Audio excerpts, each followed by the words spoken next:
Hapo tunaliuzia kiwanja sasa. Kikubwa ni sisi tupate hela. Sisi tufanye nini? Ndio mkubwa tunamuuzia eneo lote kubwa. Inabidi tupige na usimwangalie usoni. Mtu akishajaa kwenye kopi. Yaani tuna seti ila akijaa kwenye kopi tuchekesha hata kidogo. Maana tunajua tunasema mbona tufiki kwenye hicho kiwanja. Bado kidogo. Usijali boss. Usiwe na pressure. Unataka kiwanja? Umekutana na Kidagaa. Mimi ni dalali mkuu Kidagaa. Wanaijua hapa kote. Kwanza unasema nataka kiwanja cha milioni ngapi kwanza? Mimi naambia kiwanja cha milioni 35. Sasa unakipata sasa. Tuondoke. Milioni 35 tu. Tuondoke kaka tuondoke. Sasa boss, usijali. Umefika sehemu husika. Umefika.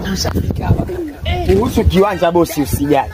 Haya maeneo yote mali yetu sisi. Tuliachiwaga na babu. Babu alimwachia baba na afu baba alivyofariki.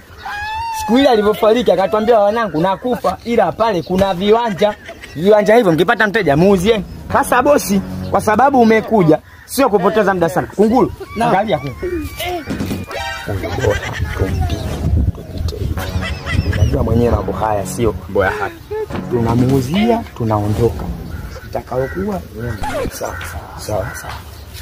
Sasa bosi hapa ungechagua mwenyewe ni kiwanja kipi kwa sababu umeona hapa njoo hapa njoo boss.